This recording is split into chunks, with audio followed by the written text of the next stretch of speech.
Halo semuanya, selamat datang di Environment Talks. Mari cerita lingkungan bareng Junila. Ini adalah series pertama dari Environment Talks sebagai bentuk takeaways dari program Virtual Institute bersama dengan Wisely Academic Fellowship Spring 2021. Series pertama ini akan terdiri dari 8 episode dengan topik yang berbeda dalam bidang lingkungan. Nantinya akan membahas hasil refleksi dari beberapa artikel, study case, dan sharing bersama dengan expert di bidang terkait. Oke, setelah sebelumnya di episode 5, kita membahas terkait pandemi.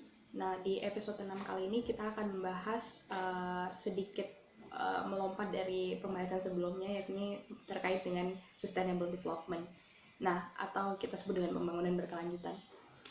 Dalam diskusi yang cukup panjang dengan Dr. Ewing bersama dengan Breaking Silos with Sophia, menimbulkan pertanyaan besar, yakni why is achieving sustainable development is so challenging?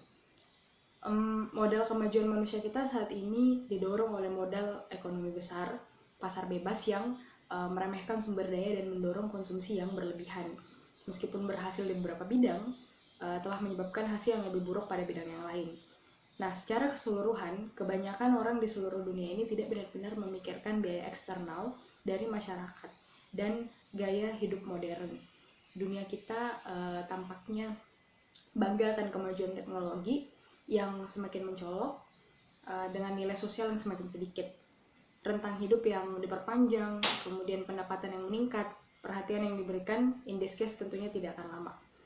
Tetapi, biaya kemajuan manusia itu bersifat sistemik dan meluas dan bertahan lebih dari satu hari. Misalnya, emisi karbon dan gas rumah kaca dimasukkan ke dalam model ekonomi kita yang tumbuh subur dengan energi murah untuk memungkinkan konsumsi berlebihan dari sumber daya yang di bawah harga. Hal ini menimbulkan kerugian lingkungan yang serius, yang sudah mulai terlihat di beberapa negara berkembang. Nah, baru-baru ini The Economist berpendapat bahwa mengingat skala kebakaran, skala banjir, dan gelombang panas di seluruh dunia, umat manusia kalah dalam pertempuran melawan perubahan iklim. Dalam penjelasan Dr. Ewing disebutkan mengenai kurva U. Kurva ini menunjukkan bahwa semakin kaya atau maju suatu negara, maka semakin tinggi kualitas lingkungannya.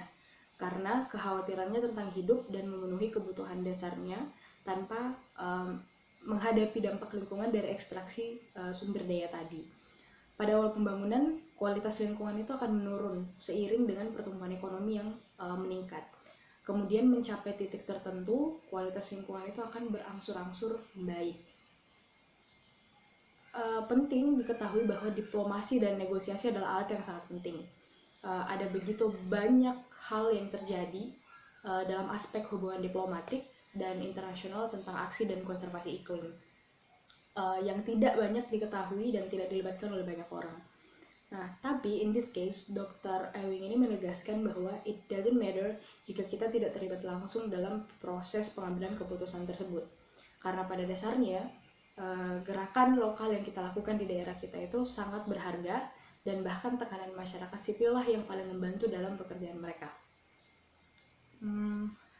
Honestly, topik ini yang lumayan berat bagi aku pribadi karena informasi yang diberikan too comprehensive. It's all about diplomatic relations between one country to another.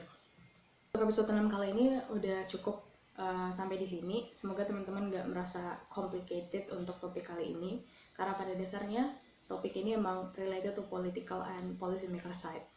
Nanti kalau misalkan penjelasannya kurang, teman-teman bisa langsung reach out ke link yang disertakan di kolom deskripsi. Terima kasih banyak buat teman-teman yang sudah nonton sampai episode ke-6 ini. Jangan lupa untuk di-like, di-share, dan juga di-komen untuk kita bisa sama-sama diskusi terkait dengan isu ini. Sampai jumpa di episode selanjutnya.